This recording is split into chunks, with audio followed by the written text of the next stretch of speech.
Great, I'll introduce myself for those who don't know me. My name is Tony Kibuchi. The good Lord is a great savior of me, and I profess his name all the time. I work in the health sector as well. I'm a professional in the accident and emergency. I work in the A&E.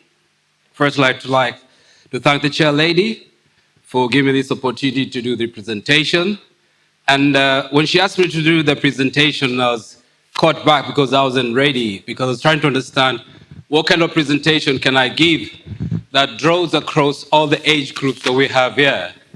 And I was lucky to have the governor who gave me the idea. Asante, Governor.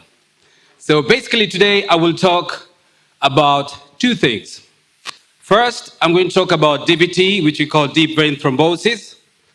Then after that, I will talk about the secondary impact of deep vein thrombosis, which is a pulmonary embolism which kills you instantly without even you knowing it. It will kill you. And the reason for that is most of us have this. It takes place in our systems, but we rarely know about it. It's when it becomes a problem, that's when we realize how bad it is. And it's what we call a silent death. Let's go on.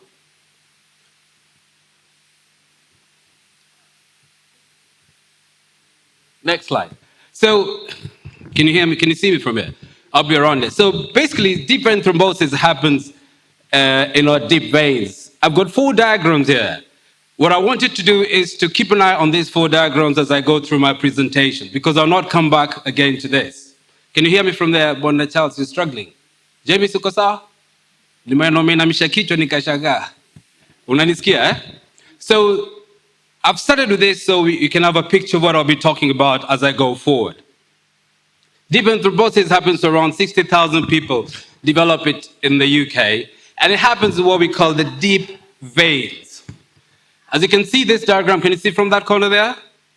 So as you can see from this, what I've done is I've got the calf muscle. This is where the DVT takes place. It happens in your deep veins, which happens in the calf, in your vein, and your pelvis and the thigh.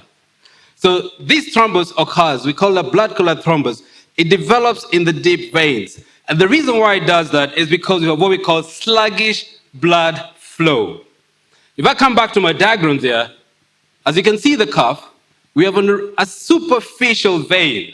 So when you go to A&E and we put a cannula through you, we do not go into the deep vein. Cannulas are put in what we call the superficial veins. And you can see this is what we call a superficial vein. You can see it from here. The deep vein is actually well entrenched into your calf. So what happens, the veins, the calf muscle, is the only part of your anatomy, apart from your heart, that has what we call valves. Open and shut. Open and shut. In your heart, you got what we call different bicuspid and tricuspid valves, which open and shut. But in your leg, in the calf muscle, is the other organ where you will find veins. These veins, that is a healthy vein. We can see the valves here. They allow the blood to flow through the veins. They're what we call patent veins. As we continue, as they develop, we have varicose veins. As you can see the veins here, they're starting to wobble in. Most of us have varicose veins. If you look at your thighs, you have varicose veins. They look like tugunyo, if I can explain it. Those are dropping veins. Your valves start to shut. The problem with this is that the blood starts to pull through. As I go through my presentation, this is what I want you to keep in mind. As the blood starts to pull through, it then develops into a blood clot. On the same vein from here, we've come into what it develops into a blood clot. As we continue for a blood clot, this is what we develop in the DVT. Now, if you look at the boundaries of your cuff, this is your cuff. You can see the way it meanders in and out compared to this. This one, swelling is taking place. We continue, the swelling gets worse, and I'll show you as I go forward. It then pulls in and becomes a blood clot. Now, this is the very onset of a dangerous stage. Here, we can address it. We can treat it at this stage. What becomes a problem for you is when it breaks. When it starts to break, it starts to travel up. Travels up to your veins, through this, up to your lungs, and I'll discuss and I'll show you scans as I go forward. Let's go to the next slide. So the symptoms of DVT are, we have tenderness which happens in your thighs. When you touch the thighs, they feel very painful and throbbing. Then from there, it develops redness. For black people who we are, you cannot see the redness because of our skin. But Caucasians, we see it very well because it becomes extremely extended and you can see the redness. It only happens on your calf or on the thigh and on the pelvis. But mostly it's accentuated within your calf muscle. Then from there, it becomes warm. You palpate at the back of your head. You can feel my calf is warm. So the reason I'm saying this, especially for those who are traveling long distances, taking long flights, these are the things to look up to. Then from there, we have swollen veins, like I was showing the way the vein is cutting to calf. At that time, your calf muscle is swollen. Then we have breathlessness and chest pain. The moment you start developing breathlessness and chest pain, now we're looking at a very serious implication which leads to death. And that's what I'm telling you, this is what we call a silent death. And I think most of you have had cases whereby somebody has taken a flight, somebody has traveled all over for so long, and you hear they arrived and then they died suddenly. This is what kills them. Next slide. Now, if you can look at these two pictures that I have here, this is one person. But can you see the difference between those two calves? And it's on the right side. So if you look at my body the way I'm standing, DVT takes place on your right side, not on your left side. And I'll explain what we call a systemic system within our body. Our body is comprised of three systems. One, we call it the systemic system. The other one, we call it the coronary system, which works with your heart. The other one, we call it the pulmonary system, which works within your lungs, and exchange of gases that takes place. This is a very well-pronounced DVT. This is when you wake up in the morning and your calf is swollen. This is a very tender calf to touch. It's throbbing, it's painful, and it's red on the inside. This is a fully extended clot. But what do most of us do? Because of lack of knowledge, you always assume it will go away. It never goes away. We just wake up na kwenda shughuli zetu kama kawaida. Ati itaisha. Unaka Kaluma, you think Kaluma will solve this. Kaluma does not sort this issue out. Mnasikia? These are things you don't take for granted. Kaluma itaisha, Vicks, Asha. Hii wacha, it'll kill you. Next. So, the dangers of DVT. DVT itself is not life-threatening. It only becomes life-threatening when the clot starts to go upstream. And when the clot goes upstream, we develop what we call a pulmonary embolism. Remember the 4 pictures that I showed you previously? I did show you one with the embolism, the broken clot. That is what is going to lodge into your lungs. It will then kill the tissues in your lungs as we go. I'll show you the slides as we go on. The condition is life-threatening, but once treated, it is easy. Half of the DVT that develops in their legs have these intermittent problems that go on for long. Some of us can have it for months, others can have it for years without going away. These symptoms are called post-thrombotic syndrome, and the reason why you're having the post-thrombotic syndrome is where I showed you where the veins are carved in. When your veins are carved in, they rarely go back. That's life. That extends you until the day God takes you. So you have what we call a post-thrombotic syndrome. It's the damage that happens to your valves, the valves that I was showing you. The only important thing, ladies and gentlemen, is to try and avoid getting to this point. Lastly, what happens? It increases the pressure into your veins. Now, if I come here, Mnaona? Okay. This is a scan that I took from a patient, but I've just not disclosed the names because of confidentiality. What you have this is a scan that we've taken from a patient. These I've drawn here are your veins. What you're having here is what I was talking about, pooling of blood. Do you remember the picture that I showed you? Where it is pooling. Now here, your veins have already started to collapse. This is the thigh. This is pulling. What happens the next stage? Because you're taking it through, because lack of knowledge is a danger to each and every one of us. Your calf is swollen, your calf is red, it's painful, but you're just taking it, utapaka kaluma yende, it does not go. It then breaks. Now, from the scan that I've taken from my patient here, these are the valves that I'm showing you. So when you watch these valves on an ultrasound scan, they're flipping and opening. But in this case, the clot has already broken. That clot will travel upstream, into your pulmonary system, and gets lodged into your lungs. Next slide. So anybody can get DVT, but DVT comes up, the chance of it as you get older, because your veins are not as patent as they were before when you're a young man or a young woman, you have a higher risk. There's so many factors that we can take into place, but I've just condensed into the factors that we all live here with. One, staying sat for a long time. Most of us are culpable of this. We sit for long times in a car, driving long stretches without standing up to stretch our calf. We travel in planes, we take our planes back to Kenya na kurudi na mashughuli zetu.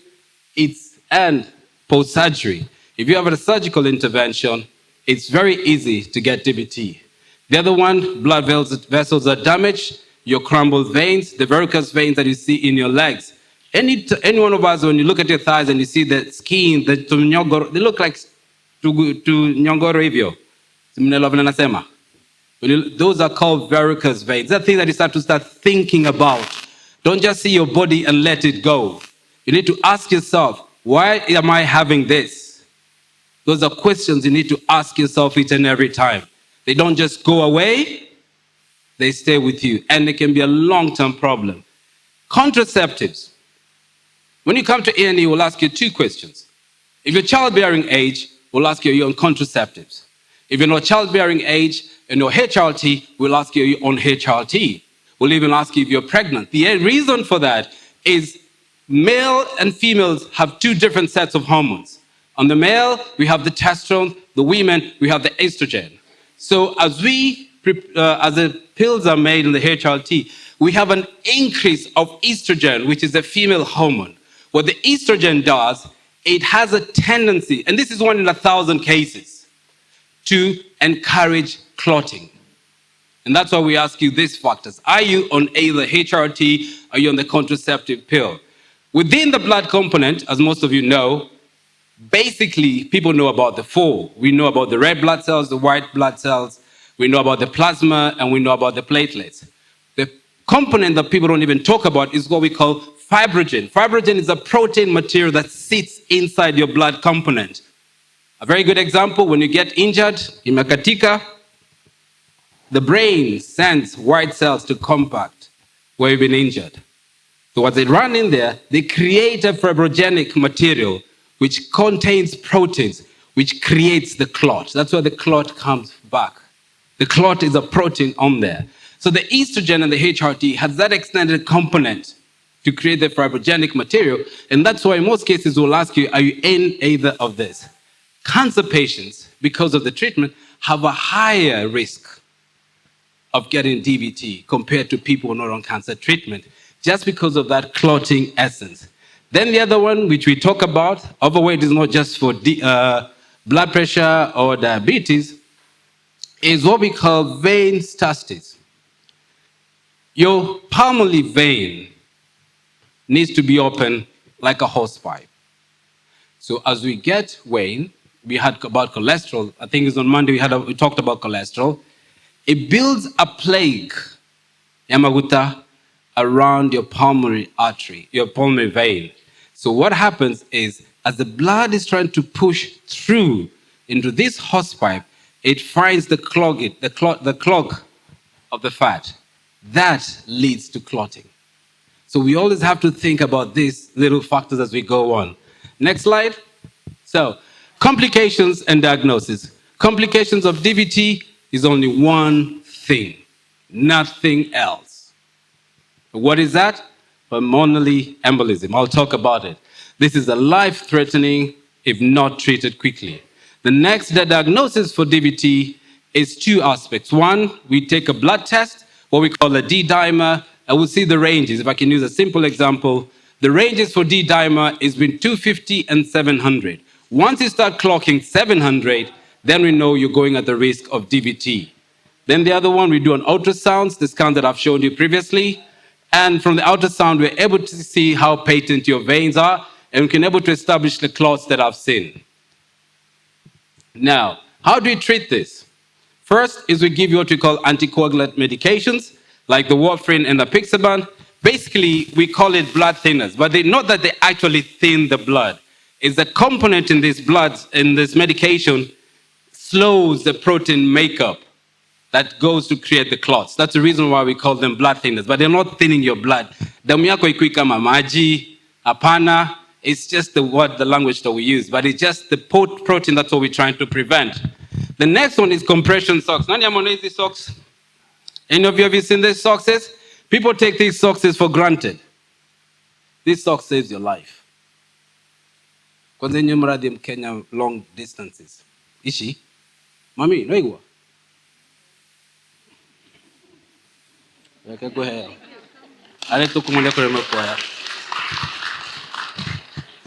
Compression socks are very important in keeping your valves straightened up.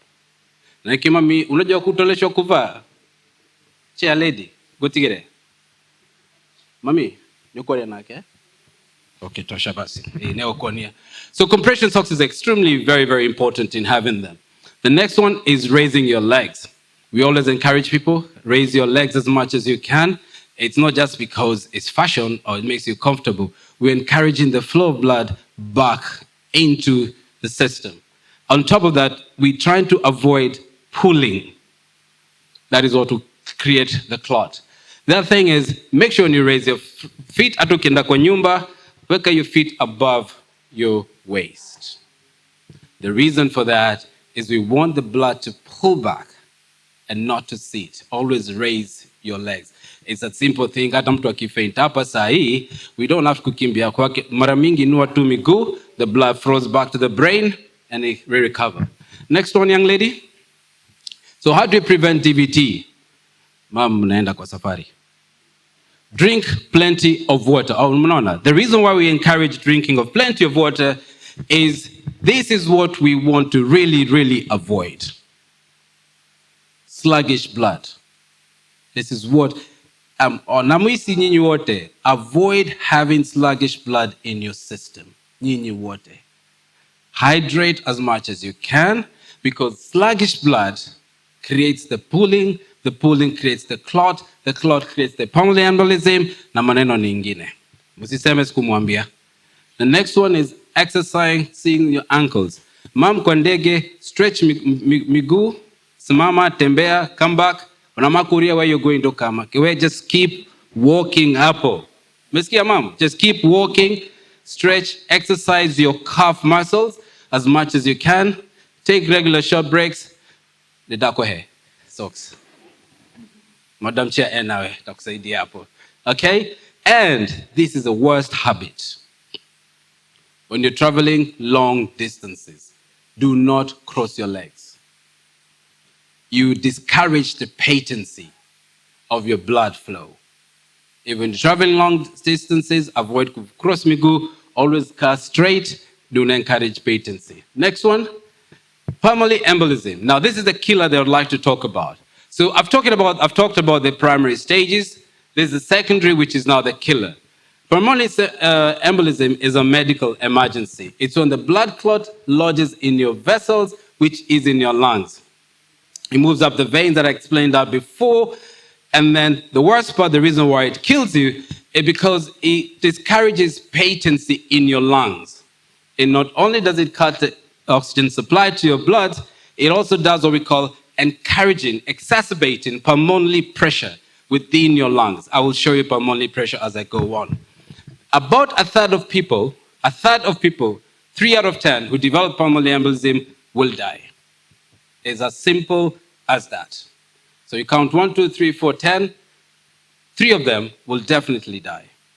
Next one. Now, I don't know which is this. Can you see from this? Now, you're pande. Okay. So, palmolianism is a very serious, like I'm saying, if it's not treated very quickly. I can't see because of glasses this side.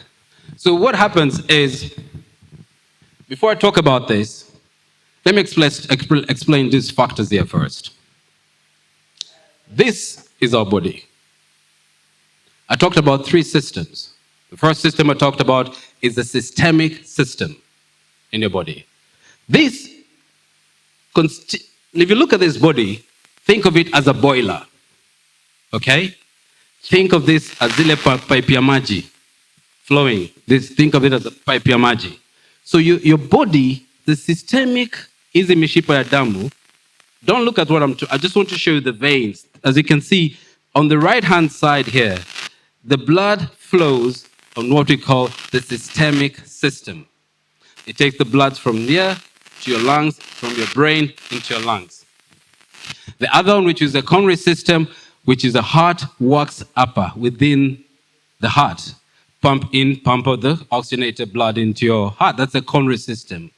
The pulmonary system, which now causes death, works inside your lungs. And that's the reason why I've come to this picture now here. The clot developed here from the scan that I showed you. Okay? I showed you the actual scans of the patient. This clot is traveling. It's traveling, you can see. Now, it's traveled the deep vein into what we call the main pulmonary vena cava. This main pulmonary vein here, artery, the pulmonary artery, will carry the oxygenated blood, not oxygenated, the oxygenated blood, back to the lungs to collect oxygen and supply it back on the left side. So the right side travels without oxygen, gets oxygenated, comes back through the left side. That's why the cough develops on the right side. So it comes into your lungs. Now, this is where the death happens. When it's come up here, which is this part here, the clot travels, as you can see from here, let's call it embolus now. Let's not call it a clot because you all understand now the difference of the terms that I'm using. The embolus comes and lodges in there. When that embolus lodges in here, there is no blood being supplied to this part of your lungs. So your tissues die. So let me come back to this. So you develop a certain short of breath. And this sudden is you could even be sitting down, doing nothing. But then you start to breathe heavy because you have not having enough oxygen coming through. Then from there, your breathing increases. Then you start having a wheezing. If you're being about near anybody with asthma, you can listen the sound of the wheezing taking place, like they're breathing from the top part of the chest. Then unexplained sharp pain. This pain comes without doing anything. You're just sitting down, you develop a certain pain into your chest, which comes back in between your shoulder blade and travels to your neck and your arms. These are things now, the reason we're having these talks is to think about these things when they happen to you. Do not let them, wash them aside at zitaenda. They don't go away. Then from there, you start coughing. It can be mucus. Then your heart rate. The reason you're having your heart rate is because blood is coming to the same heart. It's not getting oxygenated. Your heart has to work 3 times faster to try and push through this block, which it will not take place. In some cases, we start feeling anxious, lightheaded, and you will faint because you're not getting this coming back here. Great. Now, this is from one of my patients as well. You can see this. Can you see the emboli? Now, this is a fully inflated lung. That is how a proper lung should look like.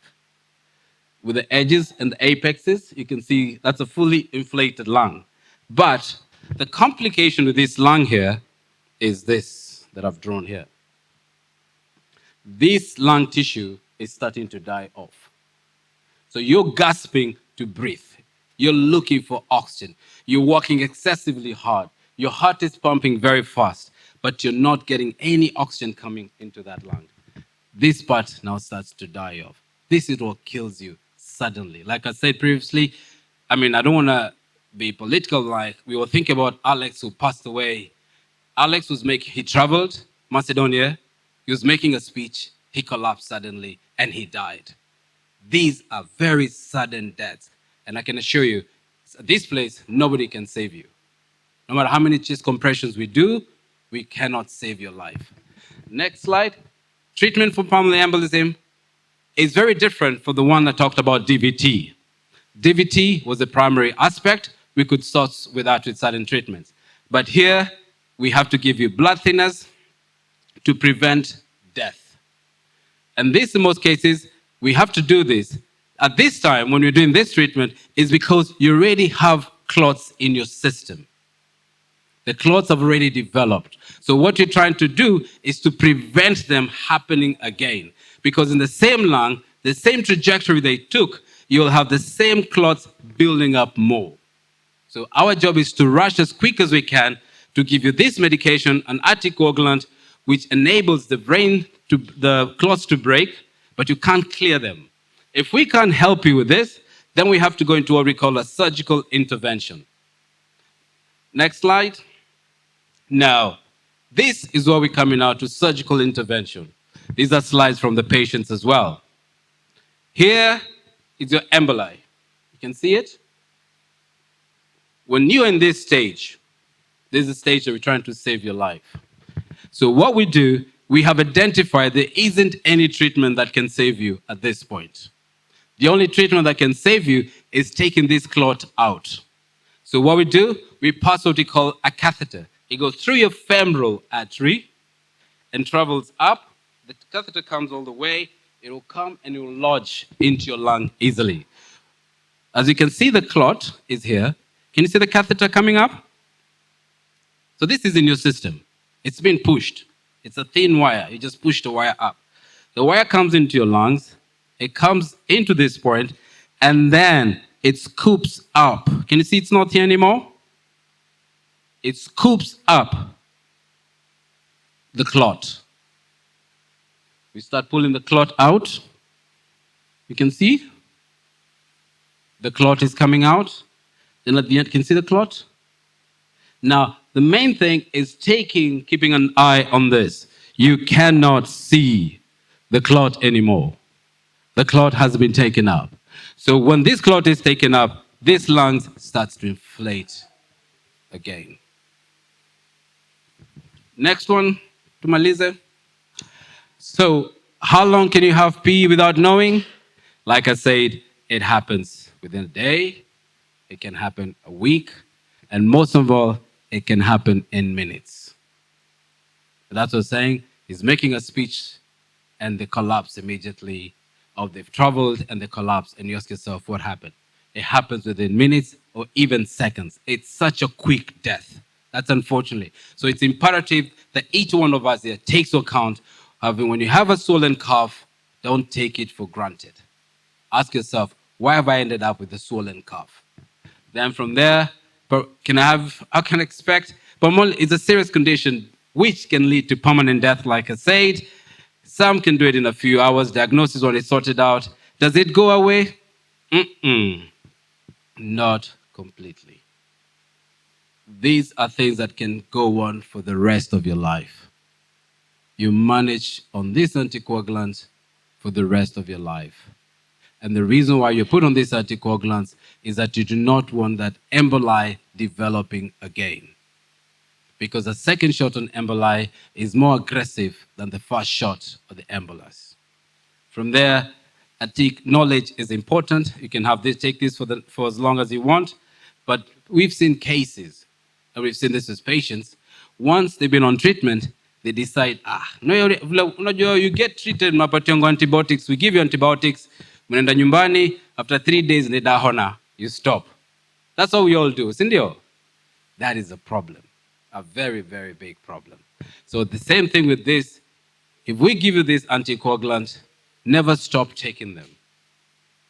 We actually start to titrate them down, but we never encourage you to stop them because you're already susceptible to developing clots. And that Nimemaliza Kairetu. Ni Darekia. Asante. Huo ndio wangu pale. Yeah. So, ladies and gentlemen, like I've explained, that I'm trying to make it in a crush, trying to crush it up. Do not take DVT for granted.